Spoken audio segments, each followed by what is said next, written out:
હવે શરૂ થવા જઈ રહ્યો છે દેશનો સૌથી મોટો કેસ આપકી અદાલત રજત શર્માની સાથે.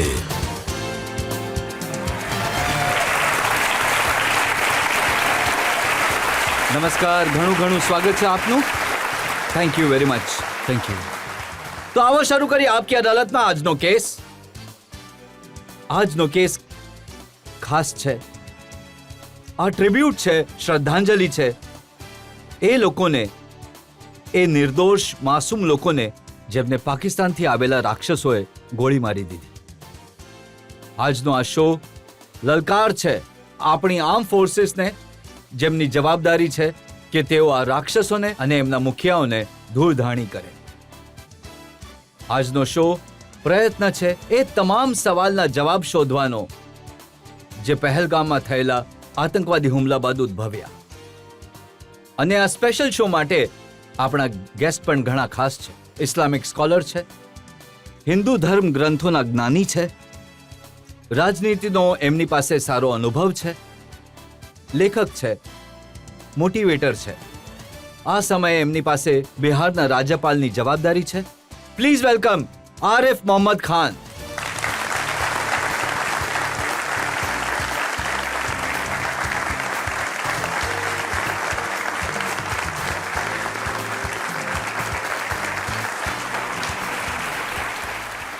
અને આપકી અદાલતના ખાસ શોમાં આપણા જજ પણ ઘણા ખાસ છે.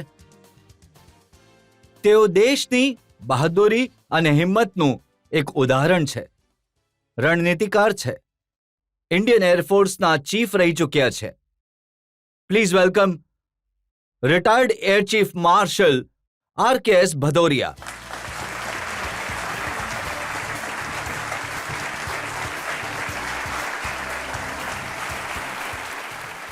આજની કાર્યવાહી શરૂ કરવામાં આવે. તો જેમ મેં કહ્યું કે આજનો આ કેસ ખાસ છે, શ્રદ્ધાંજલિ છે. તો આજે જે આપણા મહેમાન છે એમના પર તો કોઈ આરોપ નથી, પણ આ એ આરોપો છે જેનો જવાબ આખો દેશ ઈચ્છે છે. આપકી અદાલતમાં પહેલો આરોપ. પાકિસ્તાન કહી રહ્યું છે કે પહેલગામમાં હુમલો ભારતનો ઇન્ટરનલ મુદ્દો છે. આરિફ સાહેબ, એ દીકરીની છબી આંખોથી ઓझल નથી થતી. 6 દિવસ પહેલા લગ્ન થયા હતા, હાથમાં જૂડો હતો અને પોતાના પતિના મૃતદેહ પાસે બેઠી છે બસ એટલે કે એ હિન્દુ હતી. એના પતિનો ધર્મ પૂછ્યો અને માથા પર પોઈન્ટ બ્લેન્કથી ગોળી મારી દીધી. લોકો પૂછી રહ્યા છે, શું આ જ ઇસ્લામ છે? જે કંઈ પણ પહેલગામમાં થયું છે એ એટલું દર્દનાક દ્રશ્યો તો આપણે જોયા જ છે. પણ હું પરમ દિવસે કાનપુરમાં હતો, શુભમોહનના ઘરે ગયો હતો. એના લગ્ન હમણાં 1.5-2 મહિના પહેલા થયા હતા. એની પત્ની, એની મા, એના પિતા, એનો પરિવાર, એની પત્નીના ઘરવાળા, કુલ મળાવીને પોતાના પર પણ કાબુ રાખવો મુશ્કેલ થઈ જાય છે. એવી જ રીતે ઇન્દોરના સુશીલનું નામ આવ્યું. બધાને કહ્યું કલમો બોલો. જો કલમા નહીં બોલી શક્યા તો માથા પર પોઈન્ટ બ્લેન્કથી ગોળી મારી દીધી. જો એ નહીં પૂછતા કે તમે કલમા બોલી શકો છો, તમે હિન્દુ છો, મુસ્લિમ છો, જો આ નહીં પૂછ્યું હોત તો મને ઘણું આશ્ચર્ય થાત. કારણ કે હવે એમની એ સ્ટ્રેટેજી એવું નથી કે એમની હવે ગલતફહેમી નથી કે એ લડાઈમાં ભારતથી જીતી શકે છે. એમણે તો આતંકવાદ એમની રાજ્યની નીતિનો ભાગ છે અને આતંકવાદ એમના ઉદ્દેશોમાં છે. હજારો જખમો આપવા અને ઘા કરવાની એક ઘણી પ્રભાવી રીત એ છે કે ભારતમાં કોઈ રીતે આંતરિક ડિસ્ટર્બન્સીસ, જ્યાં આપણે એકબીજા પર આરોપો કરીએ, એ સ્થિતિ ઉત્પન્ન કરવામાં આવે જેથી ભારત નબળું, અંદરથી નબળું પડે. ઇસ્લામના નામ પર, ધર્મના નામ પર એમણે દેશ બનાવ્યા અને એ 25 વર્ષ પણ સાથે નહીં રહી શક્યા. તો આ પાકિસ્તાનનો જે દ્રષ્ટિકોણ હતો, એની હાર હતી કે ધર્મની હાર હતી? હું એક સવાલ પોતાની જાતને પૂછું છું. ત્યાં એમણે અડધો દેશ નથી ખોયો. 90,000થી વધારે પાકિસ્તાનીઓને આપણે પિંજરામાં કેદ કરીને જેમને શિમલા હાઈકોર્ટે પછી છોડવામાં આવ્યા. 1988માં જનરલ જિયાઉલ હકે એમની એક પાકિસ્તાનમાં ઓફિશિયલ ટ્રેનિંગ સેન્ટર છે.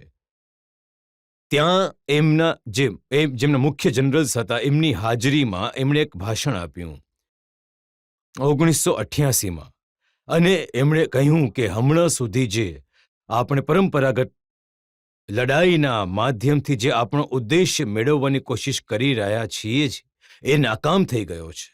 હવે આપણે રણનીતિ બદલવી પડશે. અને હું તમને આ બિલકુલ ઇન્ટરનેટ પર અવેલેબલ છે, તમે ક્યાંયથી પણ કાઢી શકો છો. ઇન્સા ઉલ હકની સ્પીચ. એણે કહ્યું કે આપણે હવે લડાઈ નથી કરવાની, આપણે હવે હિન્દુસ્તાનની ઉપર 1,000 વી હેવ ટુ ઇન્ફ્લિક્ટ 1,000 wounds.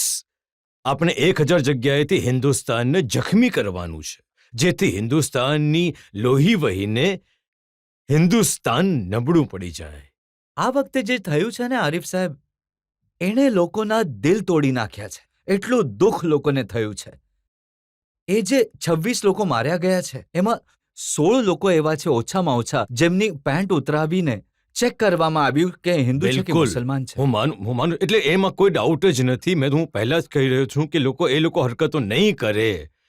ભાઈ આ દેશ, મૌલાના આઝાદે એક વાત કહી હતી જ્યારે તેઓ ભારતના વિભાજનનો વિરોધ કરી રહ્યા હતા, ત્યારે તેમણે એક વાત કહી હતી કે યાદ રાખજો કે જે વસ્તુ નફરતના પાયા પર ઊભી થાય છે, તમે નફરત ફેલાવીને પાકિસ્તાન બનાવવાની માંગણી કરી રહ્યા છો. એ દેશ ત્યાં સુધી જ બનેલો રહેશે જ્યાં સુધી ત્યાં નફરત બનેલી રહેશે. જે દિવસે નફરત પતી જશે એ દેશ પણ પતી જશે. 6 દિવસ પહેલા કોઈ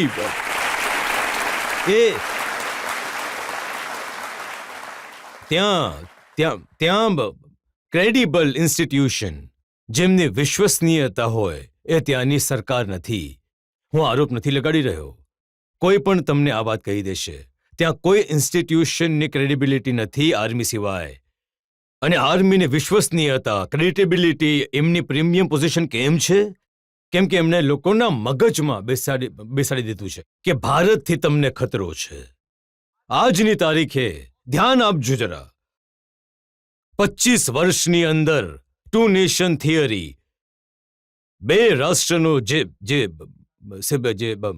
સિદ્ધાંત આપ્યો હતો એ ફેલ થઈ ગયો.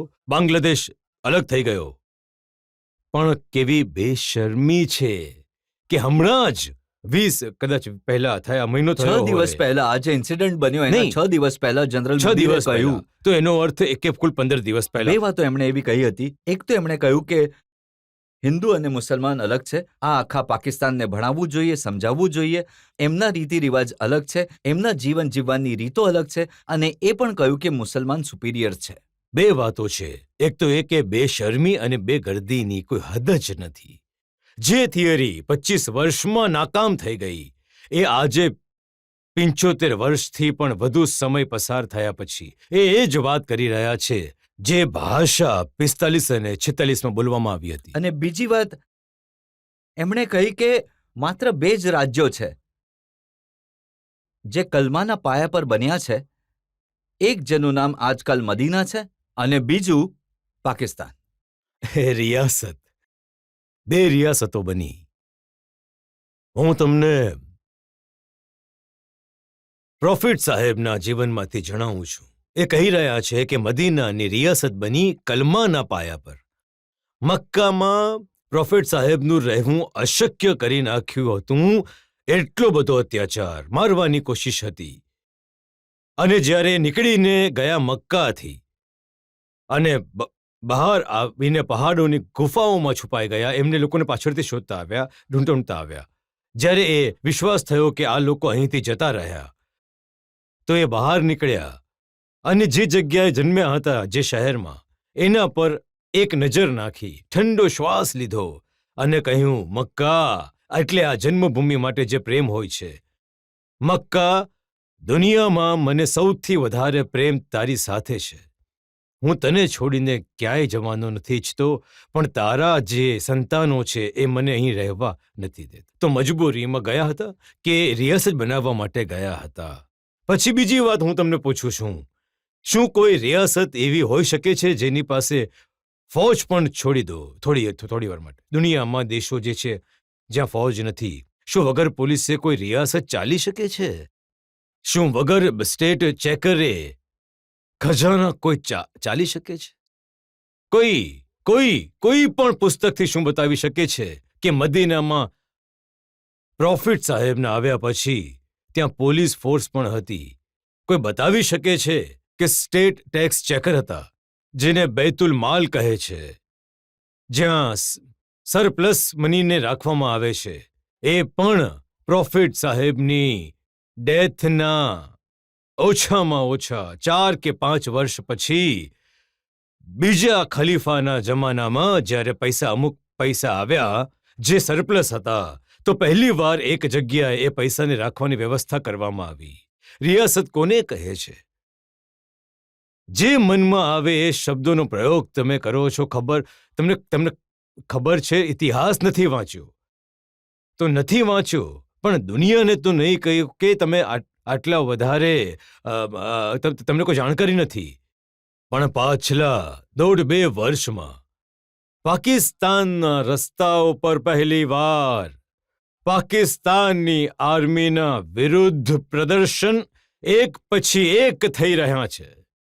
તમે મીડિયામાં જુઓ, મીડિયામાં એમની વિરુદ્ધ જે કંઈ પણ લખાઈ રહ્યું છે, એમને આજે એ લાગી રહ્યું છે કે પાકિસ્તાનની આર્મીને કે એમની જે પ્રીમિયમ પોઝિશન છે, એમની જે વિશ્વસનીયતા છે, એક સંસ્થા તરીકે એ સરકતી જઈ રહી છે. એ માટે એમણે કોઈ મોટું કાવતરું કરવાનું હતું, એમણે આ મોટું કાવતરું કરી નાખ્યું, જેથી એમની પોતાની જે સ્થિતિ જે છે એનાથી જે ત્યાં ધ્યાન ખસેડી શકાય. આરિફ સાહેબ, પણ આને ઘણા બધા લોકોએ હિન્દુ મુસલમાનનો ઇશ્યુ બનાવવાનો પ્રયત્ન કર્યો. હવે કોંગ્રેસના લીડર છે વિજય વટેટીદાર, આ મહારાષ્ટ્રમાં કોંગ્રેસના મોટા નેતા છે. એમણે કહ્યું કે શું વાત કરો છો, તમે કહો છો કે આતંકવાદીઓએ લોકોને એમનો ધર્મ પૂછ્યો. શું ટેરરિસ્ટ પાસે આટલો સમય હોય છે કે એ કોઈના કાનમાં જઈને એમનો ધર્મ પૂછે અને પછી ગોળી મારે? હું સમજુ છું કે એમને અંદાજો જ નથી કે આતંકવાદ કઈ રીતે કામ કરે છે. આતંકવાદ ફક્ત લોકોને મારવાનું નથી. આતંકવાદ એક વિચાર છે. આતંકવાદ ડિસ્પરપ્શન જેને કહેવાય છે, અંદરથી વિસ્ફોટ કરવું. અમે મેદાનમાં આવીને તમને હરાવી નહીં શકીએ, એટલે અમે સંતાઈને તમારા પર હુમલો કરીશું. જ્યારે અમે તમારા પર સંતાઈને હુમલો કરીશું તો એમાં એનો પણ સમાવેશ છે કે જો અમારાથી શક્ય થશે તો અમે તમારા સમાજને ટુકડા કરવાના પ્રયત્ન કરીશું.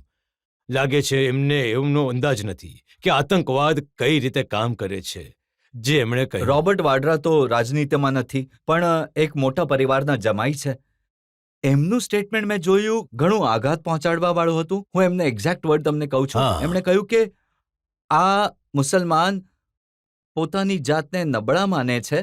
પહેલગામના લોકોને મારીને આતંકવાદીઓએ મોદીને મેસેજ મોકલાવ્યો છે કે તમે દેશના ભાગલા કર્યા. ઘણું શરમજનક છે. આવા કોઈ પણ વ્યક્તિત્વ જે છે આ આખા દેશના વિરુદ્ધ ષડયંત્ર છે.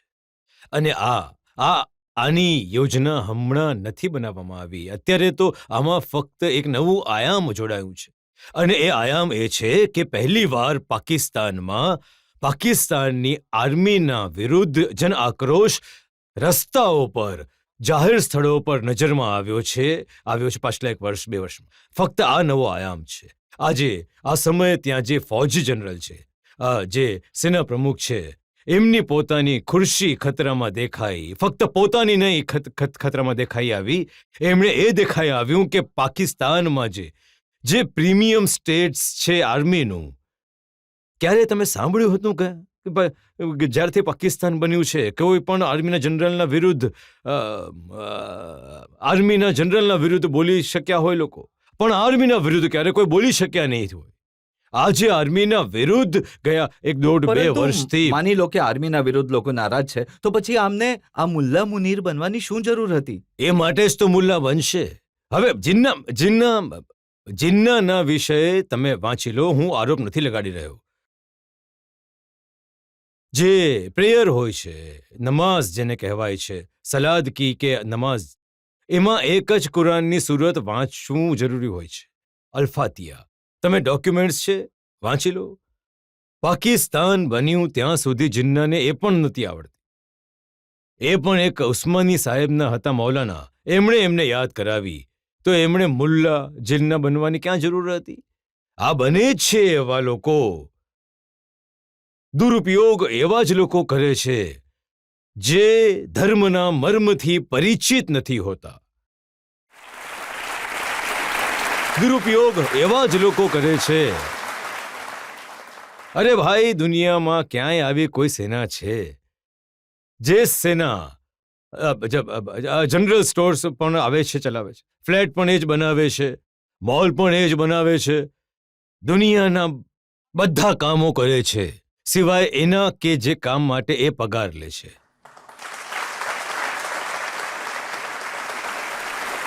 હવે તો મેં સાંભળ્યું છે કે એમણે એગ્રીકલ્ચરલ જમીની લીધી છે, ત્યાંની સેના હવે ખેતી પણ કરે છે. બધા કામો એ લોકો કરશે. સરકાર પણ એ જ બનાવે છે, સરકાર પણ એ જ ચલાવે છે. અને જ્યારે નારાજ, જ્યારે એમણે જે લોકો લાવે છે એનાથી વાત બગડી જાય તો પછી એને દૂર કરી દે છે. દરેક કામ એ જ કરે છે. અને આ એમની ગેમ એક્સપોઝ થઈ ગઈ છે. આવું ક્યારેય થયું નહીં આર્મીમાં માટે. ના, ઘણા બધા લોકો મને આ સવાલ પૂછે છે કે કલમા શું હોય છે? કેમ જનરલ મુનીરે કલમાની વાત કરી? કેમ આતંકવાદીઓએ કલમા બોલવાનું કહ્યું? અચ્છા, જનરલ મુનીરને જ આ વાત પૂછી લો કે આ કલમમાં જેને વાંચે, વાત સાચી છે કે વાંચે છે, પણ આ જે કલમમાં જે રીતે વાંચવામાં આવે છે એ કુરાનમાં નથી. એમને પૂછો, એમને ખબર છે આ વાત.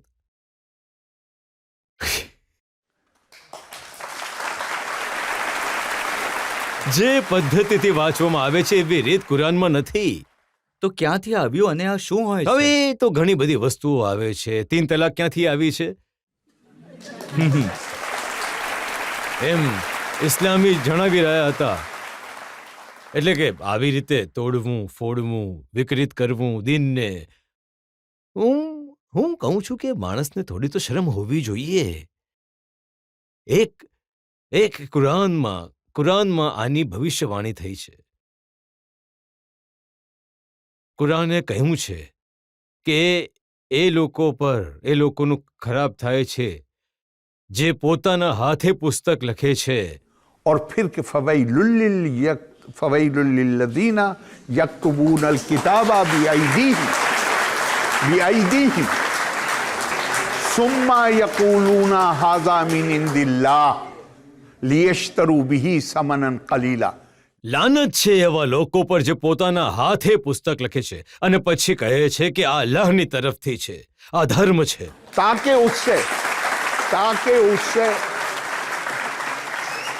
ताकि उससे लियश्तरू बिही समनन कलीला, જેથી એનાથી દુનિયાવી ફાયદો લઈ શકે. અને ફક્ત એટલું જ નથી કહ્યું, આનાથી આગળ કહ્યું છે કે કયામતના દિવસે, કયામત એટલે સમજો છો ને, અકાઉન્ટેબિલિટી ડે, પ્રોફેટ સાહેબ કમ્પ્લેન્ટ કરશે, ફરિયાદ કરશે ખુદાને કે યા અલ્લાહ, આ મારી કોમના લોકો, એમણે કુરાન શરીફને फुलिश नॉन्स या रब्बी इन्ना कौमी तखजू हाजल कुरान महजूरा, એમણે કુરાનને, ઊંટને જ્યારે અરબ કાપે છે તો એના ચારે પગને દોરીથી બાંધી પહેલા એને મોટું પ્રાણી હોય છે એને નીચે પાડી દે છે. એ હાલત એ મહેજૂરી કહેવામાં આવે છે. કુરાન જણાવે છે કે કયામતના દિવસે પ્રોફેટ સાહેબ અલ્લાહને આ ફરિયાદ કરશે, મારા લોકોએ, બીજા કોઈએ નહીં, જે મારાથી વફાદારીનો દંભ કરી રહ્યા હતા. कौमी तखजू, મારા લોકોએ આ કુરાનને એ હાલતમાં પહોંચાડી દીધું જ્યાં ઊંટને કાપવા માટે એને દોરીથી બાંધીને નીચે પાડી દેવામાં આવે છે. આ એ લોકો છે. અને ધ્યાનથી સાંભળજો, कुल इन्नी अनन नज़ीरुल मुबीन। જે જગ્યાએ પ્રોફેટ સાહેબને કહેવામાં આવી રહ્યું છે કે તમે એલાન કરો. શું એલાન કરો? હું ફક્ત તમને ચેતવણી આપવા આવ્યો છું, તમને વોર્નિંગ આપવા આવ્યો છું એ સજાની. कुल इन्नी अनन नज़ीरुल मुबीन कमा अंजलना अलल मुक्तसिमीन। એ સજા એમને મળે છે જે લોકોમાં ભાગલાઓ પાડે છે. તકસીમ કહેવાય છે ને, તે તમને ખ્યાલ હશે. તકસીમ એ હિન્દુસ્તાનની તકસીમ થઈ, 2 ટુકડાઓ થયા. કહ્યું છે કે જે તકસીમે કામ કરે છે તો એમણે તો હિન્દુસ્તાનના 2 ભાગલા કર્યા છે, તો એમને સજા કઈ રીતે નહીં મળે? એમને તો સજા મળશે જ મળશે. પણ આ તમે માનશો કે આ વખતે એમણે જે ષડયંત્ર રચ્યું હતું લોકોમાં ભાગલા કરવાની, એમાં એ સફળ ન થયા. મેં જોયું કે 2 જુમ્મા ગુજરી ગયા. મસ્જિદોમાંથી બહાર આવીને મુસલમાનોએ પાકિસ્તાન મુર્દાબાદના નારા લગાવ્યા. એમણે એ આતંકવાદીઓ વિરુદ્ધ પોતાની નારાજગી વ્યક્ત કરી. નારાજગી વ્યક્ત કરી છે. અને ગઈકાલે મને આમંત્રણ મળ્યું છે કે એક મસ્જિદમાં પટનામાં એ લોકો મિટિંગ કરવા જઈ રહ્યા છે આતંકવાદના વિરુદ્ધ. તો હું તમારાથી પૂર્ણ રીતે સહમત છું. લોકોને જુઓ, એક કહાવત છે કે અમુક લોકોને હંમેશને માટે મૂર્ખ બનાવી શકાય છે, અને ઘણા બધા લોકોને અમુક સમયને મૂર્ખ બનાવી શકાય છે, પણ બધાને હંમેશને માટે મૂર્ખ નહીં બનાવી શકાય. કુરાનમાં એક વાત કહેવામાં આવી છે, वमा तफर्रकू इल्ला मिन बादी जाअहुमुल इल्मु बग़ियम बैनहुम। ઝઘડો ક્યારે રિલિજિયનને કારણે થતો જ નથી. ઝઘડો થાય છે સ્વાર્થને કારણે. આરિફ સાહેબ, અહીંયા એક બ્રેક માટે રોકાઈશું અને બ્રેક બાદ આપકી અદાલતમાં આરોપો અને સવાલોનો વધુ એક દોર. કુરાન કહે છે એની ઈચ્છા વિરુદ્ધ પાંદડા પણ હલી નહીં શકે. તો અલ્લાહના નામે બનાવેલ દેશના જ્યારે 2 ટુકડા થયા તો અલ્લાહે કેમ નહીં બચાવ્યું?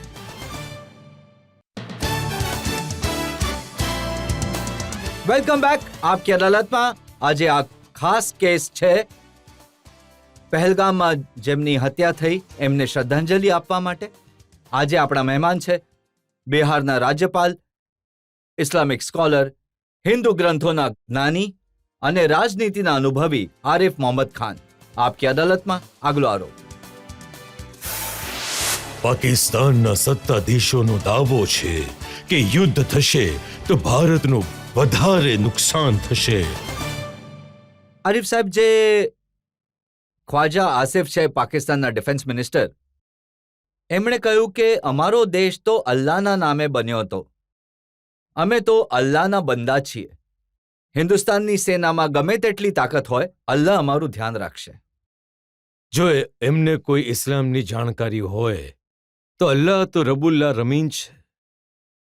રબુલ મુસ્લિમ તો છે નહીં કે એ ફક્ત મુસલમાનોની જ રક્ષા કરે છે. એમના તો દરેક એમના છે. सुहृदम सर्वा भूतानाम। ગીતામાં આવે છે કે એ તો દરેક જીવનો મિત્ર છે. કુરાન કહે છે કે એની ઈચ્છા વિરુદ્ધ પાંદડા પણ નહીં હલી શકે. તો અલ્લાહના નામે બનાવેલ દેશના જ્યારે 2 ટુકડા થયા તો અલ્લાહે કેમ નહીં બચાવ્યો? એ માટે કેમ નહીં બચાવ્યો? કેમ નહીં બચાવ્યો? એ માટે નહીં બચાવ્યો કે આ તમારા પોતાના મગજની ઉપજ છે કે તમે અલ્લાહના નામનું નાજાયઝ ઉપયોગ કરી રહ્યા છો. જો તમે અલ્લાહના કાનૂનના હિસાબે ચાલ્યા હોત તો અલ્લાહે જરૂર તમને બચાવ્યા હોત. ત્યાં તો દરેક વ્યક્તિ, ઇશાકદાર ત્યાંના ફોરેન મિનિસ્ટર છે, એમનું નિવેદન સાંભળો. એ કહે છે કે અલ્લાહ તાલાએ અમને ન્યુક્લિયર દેશ બનાવ્યો છે. અલ્લાહ તાલાએ પાકિસ્તાનને મિસાઇલ બનાવવાવાળો બનાવ્યો છે. અલ્લાહ તાલાએ તો હિટલરને પણ ઘણી તાકાત આપી છે. પછી હિટલરની શું હાલત થઈ હતી મેં અત્યારે તમને કુરાનથી જણાવ્યું. જે દેશ દક્ષિણના કારણે બન્યું છે એને માટે કુરાનમાં સીધી આયતો છે. એમણે સજા મળશે. કોઈ દુનિયાની તાકાત રોકી નહીં શકે. ત્યાંના રેલવે મિનિસ્ટર છે. રેલવેનું તો ડિફેન્સથી કોઈ લેવા દેવા નથી હોતું, પણ એ કહે છે કે અમારી જે મિસાઇલ્સ છે એમના નામ છે ઘોરી, શાહીન, ગઝનવી. આ બધી અલ્લાહની મિસાઇલ્સ છે અને એમની દિશા હિન્દુસ્તાન તરફ કરી છે. પાકિસ્તાનના મોટા બુદ્ધિજીવી છે. એમણે કહ્યું આ ગજનબી ઘોરી તમારા સંબંધીઓ હતા કે? આ હું નથી કહી રહ્યો. એમણે કહ્યું કે આ લોકોએ તો જેટલી માર અન્ય પર લગાડી એટલી માર આપણા પર પણ લગાડી. અને ઘણા મોટા બુદ્ધિજીવીઓ છે ત્યાંના, મોટા પબ્લિક ઇન્ટેલેક્ચ્યુઅલ. આ એમના યુટ્યુબમાં એમનો જે પ્રોગ્રામ છે એમાં એવું કહ્યું છે, એમાંથી આપણો મતલબ એમણે કહ્યું કે કોઈ બિચારાએ એમને ત્યાંના નામ લીધા પંજાબીઓના કે આમના નામ પર જ મૂકી દેત કોઈ વસ્તુ. પણ તમે પોતાની જાતને એ જગ્યાએથી જોડાવો છો જેમનાથી તમારો કોઈ દૂર સુધી સંબંધ નથી. હવે રેલવે મિનિસ્ટર કહે છે કે અમારી પાસે 130 ન્યુક્લિયર બોમ્બ છે. સારી વાત છે કે તેઓ ગણતરી કરીને રાખે છે. સારી વાત છે. કોઈ દેશમાં રેલવે મિનિસ્ટરને ખબર હોય કે કેટલા ન્યુક્લિયર બોમ્બ છે?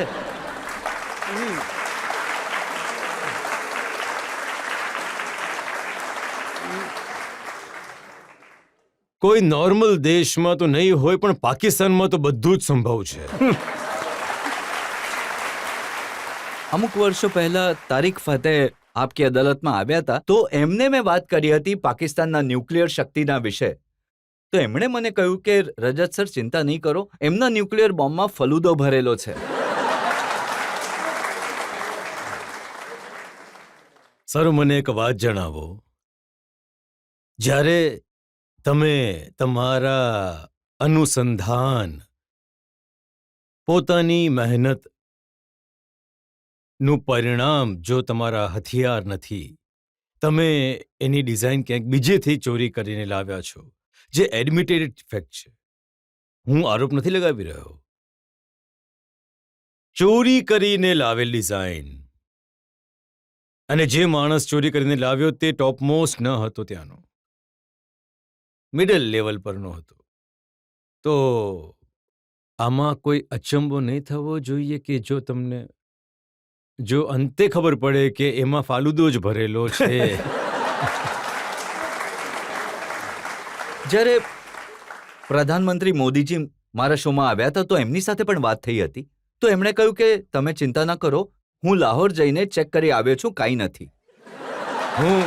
હું મારા પ્રધાનમંત્રીજીના વાત પર વધારે વિશ્વાસ કરીશ અન્ય કોઈ બીજા પર કરતા. અને આજે આપણું સૌભાગ્ય કે આટલા મોટા એક્સપર્ટ એર ચીફ માર્શલથી પૂછી લઈએ. તો તમારાથી જાણવા માંગીએ, શું તમને લાગે છે પાકિસ્તાનની ન્યુક્લિયર કેપેબિલિટી વિશે? આજે મોટા દાવાઓ કરે છે, મોટા ગજનીઓ અને શાહીનોનો ડર બતાવે છે. એમની ન્યુક્લિયર કેપેબિલિટી છે, પણ જે રીતે કહે છે, નાનું પણ કોઈ ઇન્સિડન્ટ થઈ જાય છે, જ્યારે પણ વાત થાય છે ત્યારે કહે છે પાકિસ્તાન પર કોઈ ખતરો હોઈ શકે ઇન્ડિયાથી, તો સીધા ન્યુક્લિયર પર પહોંચી જાય છે. તો એમની મેચ્યોરિટી લેવલ, રિસ્પોન્સિબિલિટી અને responsible state as a nuclear power ઘણી ઓછી છે. અને આ આખી દુનિયાને જોવું જોઈએ કે નાની વાત હોય તો પણ કહી દે છે કે અમારી પાસે ન્યુક્લિયર બોમ્બ છે. તો એમને જેટલું ઓછું સાંભળીએ એટલું સારું છે. જો તમે પરવાનગી આપો તો એક વાક્ય હું હજી બોલી દઉં. જી. કે હદ એ છે કે એમના જે કોમેડી એપિસોડ્સ હોય છે એમાં પણ, અને આપણી પાસે એટલે ઘણી સાચી વાત કહી છે માનનીય જજ સાહેબે, કે દરેક સમયે એમની જીભે એક જ વસ્તુ છે કે અમારી પાસે એટમ બોમ્બ છે.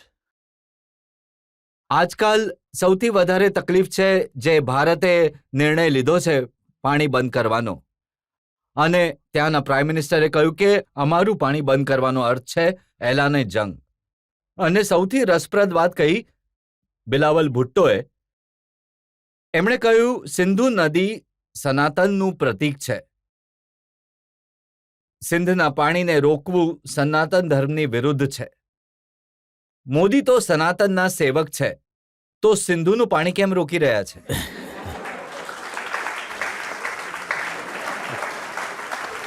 ચલો, આમાં ઓછામાં ઓછી એક વાત તો છે કે તેઓ ભારતની સભ્યતાની વાત કરે છે, જે સનાતન આદર્શોની વાત કરે છે.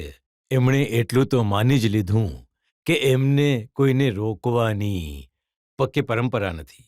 પણ હું અહીં એક વાત તમને જણાવી દઉં કે બેશક કે એમાં કોઈ જ શક નથી કે ભારતની પરંપરા, તમે સનાતન કહો, ભારતીય સભ્યતા કહો, સાંસ્કૃતિક પરંપરા કહો, એ શાંતિ અને અહિંસાની પરંપરા છે. એમાં કોઈ શક નથી. પણ અહિંસાનો અર્થ એ નથી થતો કે કાયરતા બતાડવામાં આવે.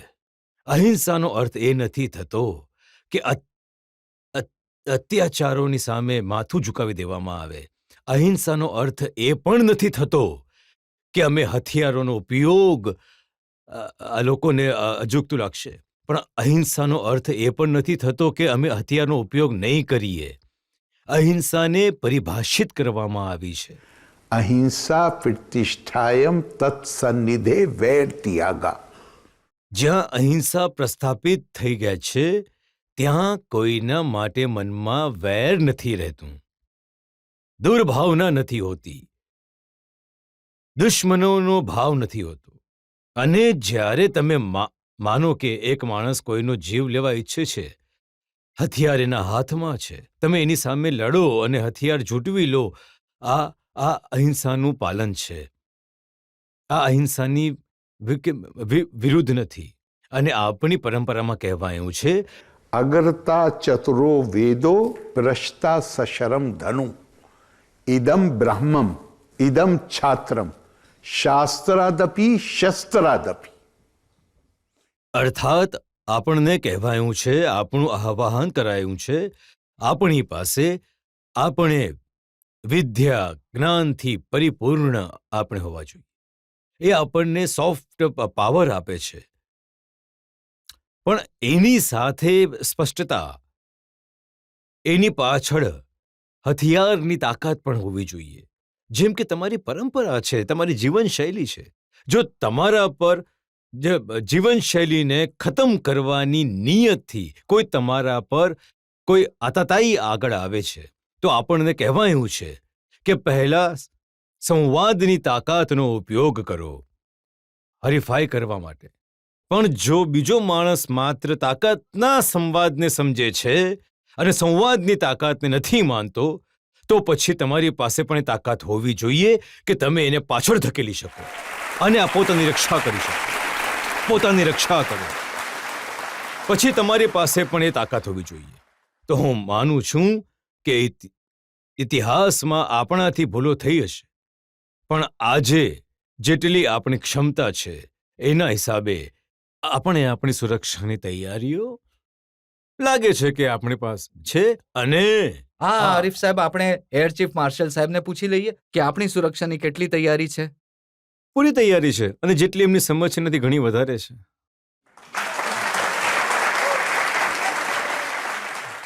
સર, મારો સવાલ છે કે આજકાલ જે હું ફેલાઈ રહ્યું છે કે પાકિસ્તાનમાં એમના ઘણા નેતાઓ દાવો કરી રહ્યા છે કે કોન્ફ્લિક્ટ્સની સ્થિતિમાં, લડાઈની સ્થિતિમાં ચીન જે છે એમની તરફથી આપણી સાથે યુદ્ધ કરશે. કેમ આપણે આના વિશે ડિસ્કસ કરીએ? દરેક દેશની પોતપોતાની સમસ્યાઓ છે. પોતાની સમસ્યાઓથી તો બહાર નથી નીકળી શકતા, બીજાના ક્યાં પગ નાખવા જતા રહે છે. આના વિશે તો ઓવૈસી સાહેબે ઘણી સારી વાત કહી છે. એમણે કહ્યું કે આ ઇસ્લામની વાત કરે છે પણ ચીનનો સપોર્ટ માંગે છે. એ ચીન જે મુસલમાનોને જબરદસ્તી ડુક્કરનું માંસ ખવડાવે છે. હવે ઓવૈસી સાહેબ કહી રહ્યા છે તો સ્વાભાવિક છે કે ખોટું તો નહીં જ કહી રહ્યા હોય, પણ હું એનાથી વધારે કહી રહ્યો છું કે એમને ક્યારે ખ્યાલ નથી આવતો કે ત્યાંનું જે એક પ્રોવિન્સ છે ત્યાં કઈ રીતનો રોજ છાપાઓમાં છપાય છે, તો ત્યાં આવીને આશિર મુનિ સાહેબને એમના ઇસ્લામની કોઈ ફિકર નથી થતી કે એમના ઉપર શું વીતી રહ્યું છે. આ હકીકતમાં કન્વિનિયન્સનો જે રિલિજિયન છે, આ લોકોનો રિલિજિયનનો અર્થ તો એ છે કે હવે પાયાની વાત છે કે दर्द दिल के वास्ते पैदा किया इंसान को, वरना तात के लिए कुछ कम न थे करो। મિયાન ઝાડ પાન હોય પણ એમની ઇબાદત કરે છે. આપણા માણસોનો અર્થ એ થાય છે કે दिल बदस्त आवर के हज अकबर अस्त, अज हजारा काबा यक दिल बेहतर अस्त, काबा बुनियादे खलीले आदर अस्त, दिल गुजरगाहे जलीले अकबर अस्त। એટલે કે એક દિલ જીતવું કોઈનું આ લોકોનો જીવ લેવાનું નથી. રિલિજિયનની જે શિક્ષા જે છે એ છે કે લોકોનું દિલ જીતો, અને એક દિલને જીતવાનો મતલબ એક દિલ જીતવાનું મહત્વ 1000 વાર હજ કરવાથી વધારે છે. હું તો કહું છું કે તમે જે વાતો કહી રહ્યા છો, તમે અહીં બેઠેલા બધા લોકોનું દિલ જીતી રહ્યા છો. એક બ્રેક માટે રોકાઈશું, ને બ્રેક બાદ આપકી અદાલતમાં આરિફ મોહમ્મદ ખાનને કેસનો આગળનો સવાલ. દુનિયામાં દેશ છે જેમની પાસે આર્મી છે, પાકિસ્તાનમાં આર્મી છે જેમની પાસે એક દેશ છે.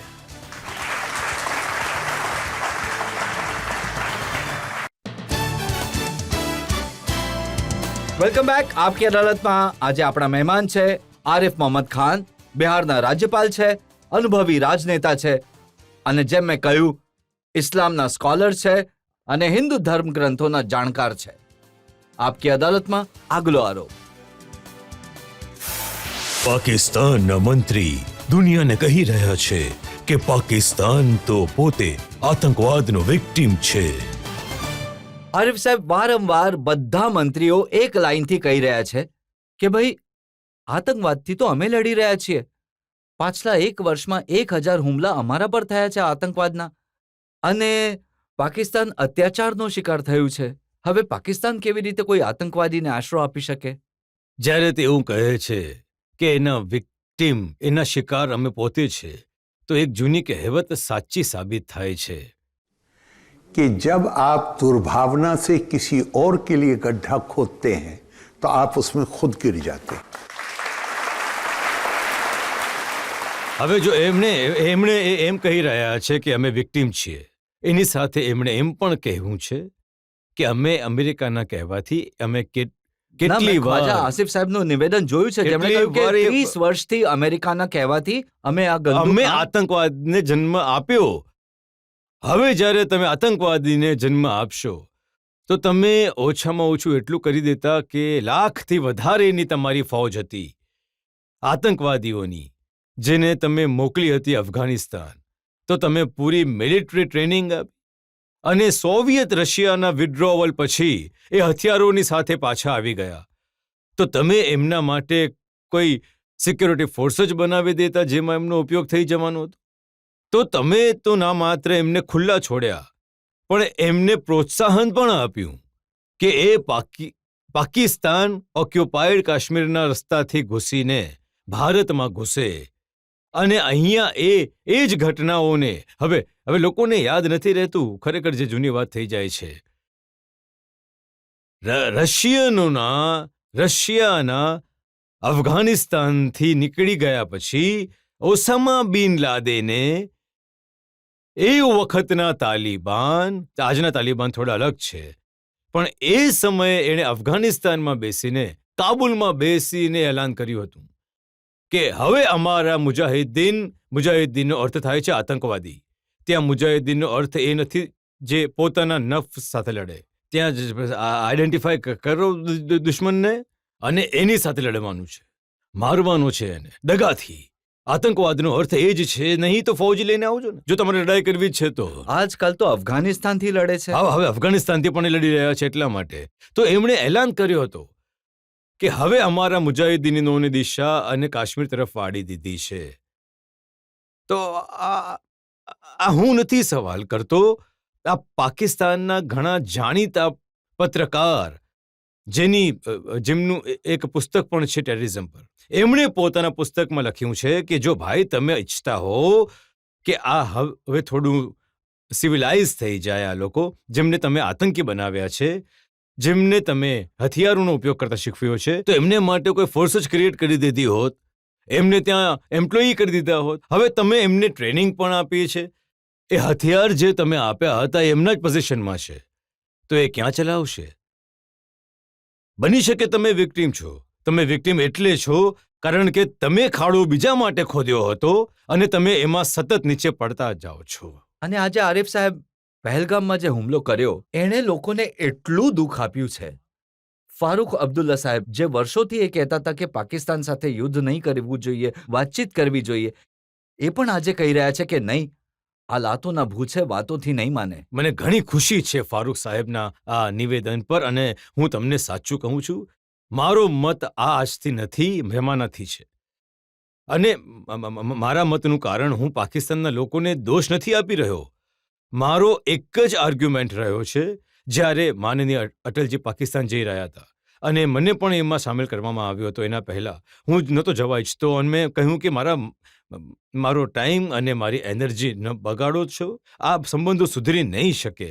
કેમ નહીં સુધરી શકે? એટલે કે નહીં કે હું એમ કહું છું કે ત્યાંના લોકો નથી ઈચ્છતા, એટલે કે આર્મી જેમની પ્રીમિયમ પોઝિશન છે એ જે દિવસે ઈચ્છે, કન્ટ્રી દુનિયામાં દેશ છે જેની પાસે આર્મી છે, પાકિસ્તાનમાં આર્મી છે જેની પાસે એક દેશ છે.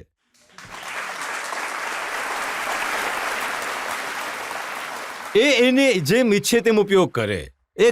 કઈ રીતે એનું ઇમ્પોર્ટન્ટ એ જ છે કે એમને ભારત ખતમ કરી દેશે, એટલે આર્મીની મજબૂતી જરૂરી છે. હવે પહેલી વાર એમને જોખમ લાગ્યું છે જ્યારે સડકો પર લોકો એમની વિરુદ્ધ નીકળી પડ્યા છે. તો એમણે આ પહેલગામ, કંઈક બીજું પણ કરી શકતા હતા. પહેલગામ, આસિર મુનીરની તકરીર અને એના પછી પહેલગામ થવું. અને એમની તકરીરમાં ત્રણેય વાતો હતી. હા. કાશ્મીર પણ હતું, કલમા પણ હતું અને હિન્દુઓની વિરુદ્ધ વાત હતું, હતી. હા. અને આ ત્રણેય ત્યાં દેખાય છે. પણ તેમ છતાં આપણા દેશમાં અમુક એવા લોકો છે, કર્ણાટકના મુખ્યમંત્રી છે સિદ્ધારમૈયા, ઘણા સિનિયર લીડર છે, અનુભવી માણસ છે, એ કહે છે નહીં, પાકિસ્તાન સાથે વાત કરવી જોઈએ, યુદ્ધ કરવાથી કોઈ ફાયદો નથી થતો. મારા મતે જો એ કર્ણાટકને સંભાળે તો એ વધારે સારું છે. ત્યાંને શાસનને સંભાળવાની જરા વધારે ધ્યાન આપે તો સારું. તમે આટલી સરસ વાત કહી. હવે એક સવાલ હું ભદૌરિયા સાહેબને પૂછવા ઈચ્છું છું. અસદુદ્દીન ઓવૈસીએ એક સલાહ આપી છે. એમણે કહ્યું કે આપણે 2 વાર ઘરમાં ઘૂસીને માર્યા, આ વખતે ઘરમાં ઘૂસીને મારવાના નથી, ત્યાં જઈને બેસી જવાનું છે. તો આ વાત પર ધ્યાન આપવાની ઘણી જરૂર છે. હવે કઈ રીતે બેસવાનું છે, ક્યારે બેસવાનું છે, એ થોડું ડિસાઇડ કરવું પડશે. પણ એમનું મારા ખ્યાલથી મતલબ એ છે કે આપણે પાછલા વખતે ઘણું આગળ જવાનું છે, ઘણું વધુ બેટર. તમે કહો છો આઈડિયા સારો છે, આ આઈડિયા સારો છે. ક્યારે કરીશું ખબર નથી. જી, હું અસદુદ્દીન ઓવૈસી સાહેબની વાતથી લગભગ પૂરી રીતે સહેમત છું. પણ મને લાગે છે કે આજે ત્યાંનું વાતાવરણ એવું છે કે જે રીતે બાંગ્લાદેશમાં તમારે માત્ર એ સુનિશ્ચિત કરવાનું હતું કે નરસંહારને રોકી દો. બંગાળીઓ પોતે જ બેસી ગયા. બંગાળી ત્યાં, આપણે તો ત્યાં કબજો નથી કર્યો બાંગ્લાદેશ પર, બંગાળી બેસી ગયા. આજે પાકિસ્તાનમાં પણ લગભગ એ જ સ્થિતિ છે. લોકોની નારાજગી ત્યાંની ફૌજથી એટલી વધારે છે, પણ એમના આતંકથી ડરે છે. અરે, ચૂંટાયેલા લોકોને જેલમાં નાખી દે છે, તો એક સામાન્ય માણસની શું વિસાત? તો આ કારણે કોઈ થોડી બહાર મદદ થશે તો મને લાગે છે કે પોતે જ મુક્તિ મેળવી લેશે. આ વખતે કામ થઈ જશે લાગે છે. આપણે એક બ્રેક માટે રોકાઈશું અને બ્રેક બાદ આપકી અદાલતમાં કેસનો આગલો દોર. આજે આપણો ફોકસ છે પહેલગામના આતંકી હુમલા પર, જેમાં 26 ભારતીય માર્યા ગયા. આજે એમને શ્રદ્ધાંજલિ આપીએ છીએ. આપકી અદાલતમાં આગલો દોર બ્રેક પછી. किश्ती भी नहीं बदली, दरिया भी नहीं बदला, हम डूबने वालों का जज्बा भी नहीं बदला, है शौक सफर ऐसा एक उम्र हुई हमने, मंजिल भी नहीं पाई, रास्ता भी नहीं बदला.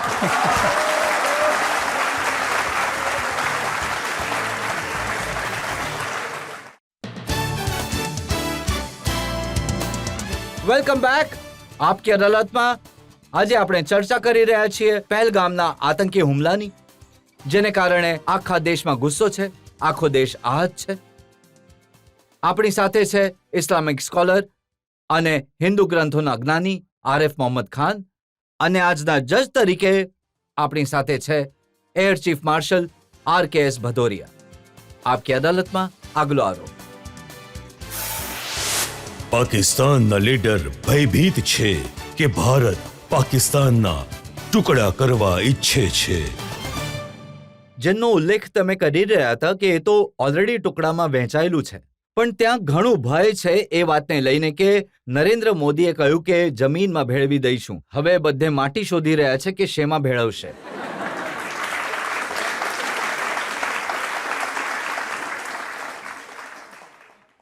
નહીં, જ્યારે આપણે કહીએ છીએ કે જમીનમાં ભેળવી દઈશું, તો આપણે હંમેશા ધ્યાન રાખવું જોઈએ કે હંમેશા માણસને એને પોતાના કર્મ જ જમીનમાં ભેળવે છે. આપણે નહીં કરી શકીએ. પણ એ જે માનનીય પ્રધાનમંત્રી જે કહી રહ્યા છે એ એમ કહી રહ્યા છે કે તમે જે કરી રહ્યા છો, જે તમે માનવતાથી વિરુદ્ધ જઘન્ય અપરાધ કરી રહ્યા છો, આ અપરાધ જે પણ કરશે એ જમીનમાં ભળવાનો જ છે. મને કોઈ શક નથી. અને જુઓ, ઘણી બધી વસ્તુ એવી છે જેને આપણે નજરઅંદાજ નથી કરવાની. આ પાકિસ્તાનની ફૌજ, એમના ઇતિહાસ પર નજર નાખો. 65માં એમણે કહ્યું કે ચહલકદમી કરતા દિલ્હી જીમખાનામાં આવશે અને ચા પીશે.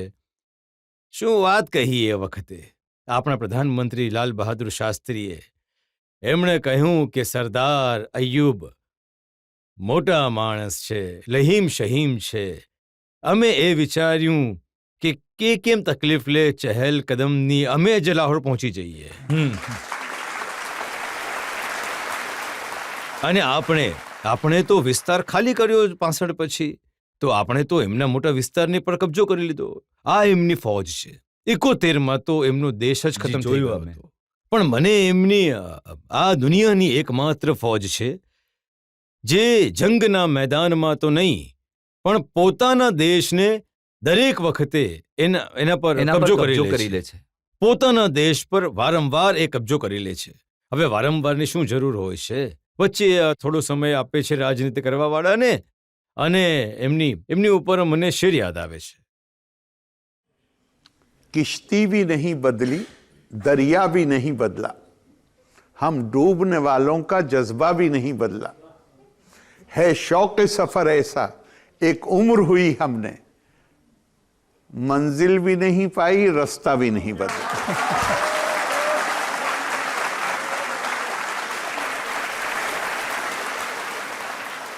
હું તો પાકિસ્તાનના જે ટીવી ચેનલ્સ છે, યુટ્યુબ ચેનલ પર જોઉં છું, એ પોતાની સેના માટે શું શું કહે છે. એકે કહ્યું કે અમારા દેશના 82% લોકો એ વાત પર વિશ્વાસ રાખે છે કે જો હિન્દુસ્તાન સાથે યુદ્ધ થયું તો અમારી સેના ટક્કર આપી શકશે.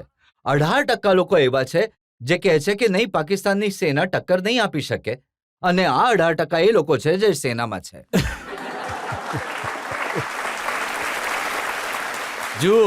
જો હું તમને કહું છું કે આનાથી મોટો પુરાવો શું હશે? આતંકવાદ પોતાની જાતમાં મોટો પુરાવો છે કે એમણે માની લીધું કે ફૌજ લડાઈ નહીં લડી શકે. ત્યારે જ તો કોઈ દેશ આતંકવાદને પોતાની રાજ્યની નીતિનો ભાગ બનાવે છે. જો એમની ફૌજ લડી શકતી હોત તો પછી આતંકવાદીની જરૂર શું હતી? આતંકવાદનો સહારો તો તમે જ ત્યારે જ તમને નથી લાગતું કે ત્યાંની સેના જ આતંકવાદી છે? કોઈ તફાવત નથી. નહીં, આ કોઈ તમે બેબુનિયાદ વાત નથી કહી રહ્યા. પહેલો આતંકવાદ જે થયો છે એ થયો છે 1900 પાકિસ્તાનની રેડર્સ જે કાશ્મીરમાં આવ્યા હતા, 48માં આવ્યા હતા. હવે ત્યાંના જે ઘણા સિનિયર ઓફિસર હતા, મેજર અકબર, કેટલાય વર્ષો સુધી એ પાકિસ્તાન ડિનાય કરતું રહ્યું કે આ તો કબાયલી લોકો હતા, ટ્રાઇબલ્સ હતા જે આવ્યા હતા. એ ડિનાય કરતા રહ્યા. પણ મેજર અકબરે પોતાના પુસ્તકમાં સ્વીકાર કર્યું કે એમના રેગ્યુલર્સને ટ્રાઇબલ્સના ડ્રેસ પહેરાવીને કાશ્મીરમાં દાખલ કરવામાં આવ્યા. તો એ આતંકવાદ તો શરૂઆતથી આતંકવાદી. અને ત્યાં જાત જાતની વાતો. એક પાકિસ્તાનની જર્નલિસ્ટ છે, એ બતાવી રહી હતી કે પાકિસ્તાનના જે સૈનિક છે એ એક ગીત ગાય છે, तेरी मिट्टी में मिल जावा. તો એમણે કહ્યું ઓછામાં ઓછું ગીત તો આપણા દેશનું ગાઓ. ગીત પણ તમે બીજી તરફનું ગાઈ રહ્યા છો. એ ફૌજી નથી એકલા. તમે કોઈ પણ પ્રોગ્રામ એમનો જોઈ લો, કોઈ પણ પ્રોગ્રામ જોઈ લો, હદ એ છે કે એમના ડ્રામા જે છે એ આપણે ત્યાંના પોપ્યુલર છે. એમાં પણ જો ગીતોનો કોઈ ઉપયોગ કરે છે તો હિન્દુસ્તાનની ગીતોનો ઉપયોગ કરે છે. એટલે નહીં, હું તો અવાક રહી ગયો. કોઈક ક્લિપ મોકલી મને કે લગ્નનું રિસેપ્શન હોય છે તો એને વલીમા કહે છે. એટલે લગ્ન એક દિવસ પહેલા થઈ ગયા અને એક દિવસ કે 2 દિવસ પછી રિસેપ્શન હોય છે. તો એ રિસેપ્શનના દિવસે મહેમાન બધા આવેલા હતા, વર વધુ ગાયબ હતા. હવે જ્યારે મહેમાનોએ જમી પણ લીધું તો હવે વર વધુ તો હોવા જોઈએ ને. તો થોડી વારમાં પિતા આવ્યા, વરના પિતા આવ્યા અને એમણે માફી માંગવાની શરૂ કરી. એમણે કહ્યું કે હિન્દુસ્તાની ફિલ્મોએ બધું સત્યાનાશ કરી દીધું છે. એ ઘરની પાછળ મંડપ લાગેલો છે, એમાં બંને ફેરા લઈ રહ્યા છે.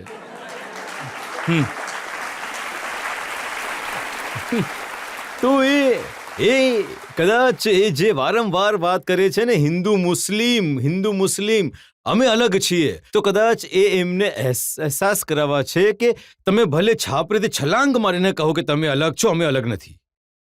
અને એ જ ગીતો ત્યાં, એ જ કલ્ચર, એ જ રીત રિવાજો, દરેક વસ્તુ એ જ છે. તો એમની દરેક વસ્તુ નકારવામાં આવે છે. એટલે એ મારા ખ્યાલથી કંઈક બેલેન્સ વેથી લૂઝ કરી દેવાનું હોય છે. એ છે બધું. એ બેલેન્સ તો લૂઝ કરી જ દીધું છે, કારણ કે હમણાં જ થોડી વાર પહેલા ખ્વાજા આસિફ, જે ત્યાંના ડિફેન્સ મિનિસ્ટર છે, એમણે કહ્યું કે પહેલગામનો હુમલો મોદીએ કરાવ્યો. શાબાશ. 4 વોટો માટે કરાવ્યા. 4 વોટો માટે કરાવ્યો. અચ્છા. અને કહ્યું કે હવે મોદીની ક્રેડિબિલિટી 0 થઈ છે.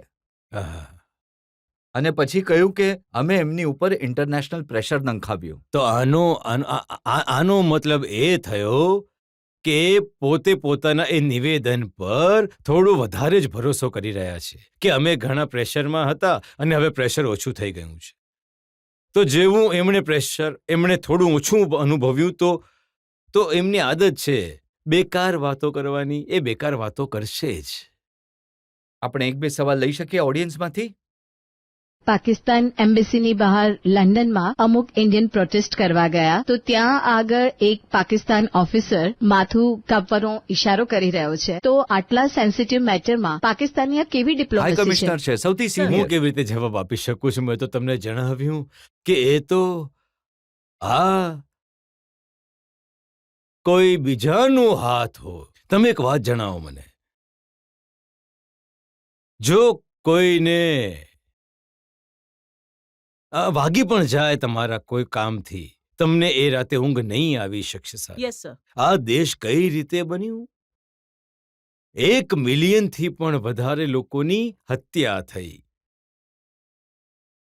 It was conceived in hatred. એ નફરતનો આઈડિયા હતો. તો ત્યાં જો તમે સાધારણ વ્યવહારની અપેક્ષા કરો, એ પોતાના માટે બિનવ્યવહારુ છે. હું તમને મારો કિસ્સો સંભળાવું છું. 1980માં ભારત સરકારના 4-5 લોકો હજ ડેલિગેશનમાં જતા હતા. મીનાના મેદાનમાં કાંકરીઓ ભેગી કરવામાં આવે છે. એક જગ્યા છે જે મોટો થાંભલો, એના પર ફેંકવા માટે. તો અમે 4 લોકો હતા. અમે લોકો કાંકરીઓ ભેગી કરી રહ્યા હતા, આવી જ ભાષા બોલી રહ્યા હતા.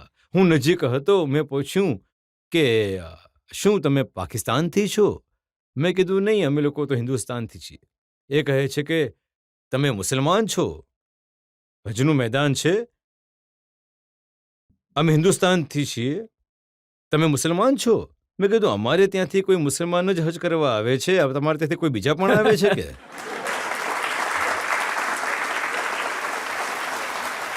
એ મારા પર એટલો ગુસ્સો થઈ ગયો, એ કહેવા લાગ્યો કે ખબર નથી કે તમને કે પાકિસ્તાન મુસલમાનોનો દેશ છે, તમે હિન્દુસ્તાનમાં મુસલમાન હિન્દુસ્તાન તરફથી લડવા આવે છે.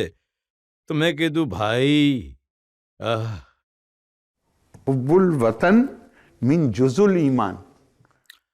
પોતાના દેશને પ્રેમ કરવો પોતાની આસ્થાનો વિષય હોય છે. અને મેં કહ્યું સાંભળો, આ ખોટી માન્યતામાં જીવવાનું છોડી દો વગેરે વગેરે જે પણ મારે કહેવાનું તે બધું મેં એમને કહ્યું. પણ એ કાબુથી બહાર થઈ ગયા. અને કેમ કે અમે હિન્દુસ્તાનથી આવ્યા હતા. હા, તમારી મસ્જિદોમાં અઝાન થાય છે. મેં કહ્યું આવી જાઓ, આવીને જોઈ લો. એટલે કે અમે હિન્દુસ્તાનથી છે તો અમે મુસલમાન હોઈ જ નહીં શકીએ. તો જ્યારે એમના મગજ આટલા ખરાબ છે તો આ આતંકવાદનું ઉદ્દેશ્ય જ આ છે. એમની તો જે સાધારણ બોલચાલ છે એમાંય આતંકવાદ છે. તો આ વાત આપણે ચેર ચીફ માર્શલને પૂછી લઈએ, જેમના બોલચાલમાં જીવનમાં આતંકવાદ છે. પ્રધાનમંત્રીએ કહ્યું કે આ વખતે એવો પાઠ ભણાવીશું જેની એ લોકોએ ક્યારેય કલ્પના પણ નહીં કરી હોય. તમે દેશવાસીઓને શું આશ્વાસન આપશો? કે જે પણ આવવાવાળા સમયમાં એક્શન હશે એ એવા હશે જેની લોકોએ કલ્પના પણ નહીં કરી હોય.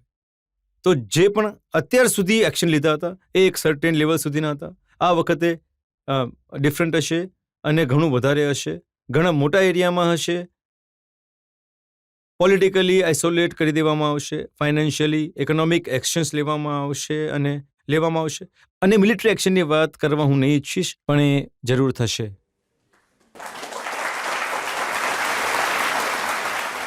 આપણે એક બ્રેક માટે રોકાઈશું અને બ્રેક બાદ સાંભળીશું આપકી અદાલતમાં એર ચીફ માર્શલ RKS ભદૌરિયાનું કમેન્ટ આજના કેસ પર.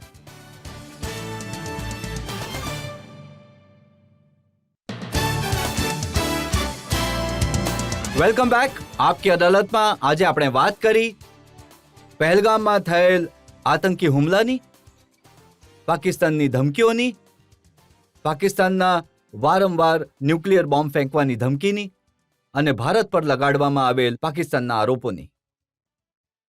હવે સમય છે આપકી અદાલતમાં આપણા આજના જજ air chief marshal retired RKS ભદૌરિયાના કમેન્ટનો. કહું છું કે આરિફ મોહમ્મદ ખાન જી, આજે ઘણા ગંભીર આરોપોનો તમે બહુ ક્લિયરલી જવાબ આપ્યા અને ઘણા સરળ શબ્દોમાં અને ઘણા સ્પષ્ટ રૂપથી આનાથી જોડાયેલા દરેક વાતો પર જે તથ્ય છે, સત્ય છે, જે હિસ્ટ્રી છે એને ઉજાગર કરી. અને હવે આ વાત પર કોઈ શક નથી કે આ બધાને કારણે આજે પાકિસ્તાનની સત્તાધીશો અને પાકિસ્તાની સેના કઠેરામાં ઊભી છે અને આનો જવાબ એમને આપવાનો છે અને આની સજા પણ એમને મળશે. સ્પેશિયલી ઇસ્લામ અને કુરાનના વિશે તમારી જે નોલેજ, તમારા વિચારો ઘણા અદ્ભુત છે.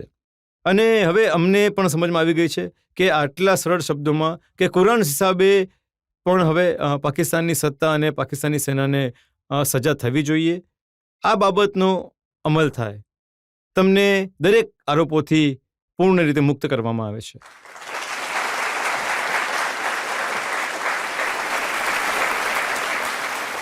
એ આશા સાથે, એ વિશ્વાસ સાથે કે ભારતના પ્રધાનમંત્રીએ જે વાયદો કર્યો છે દેશને એ જલ્દી પૂર્ણ થશે. આ પ્રથમ મોકો છે જ્યારે ભારતના હિન્દુઓ અને મુસલમાન એક છે. કાશ્મીરથી લઈને કન્યાકુમારી સુધી આખો દેશ આહત છે, નારાજ છે અને પ્રધાનમંત્રી નરેન્દ્ર મોદી સાથે ઊભો છે. મને લાગે છે કે આવવાવાળા સમયમાં પાકિસ્તાનને મોટી કિંમત ચૂકવવી પડશે. આજનો શો અહીં જ પૂર્ણ કરીએ છીએ. આવતા અઠવાડિયે તમારી સાથે મુલાકાત થશે આપકી અદાલતમાં એક નવા વ્યક્તિત્વ સાથે. ત્યાં સુધી નમસ્કાર.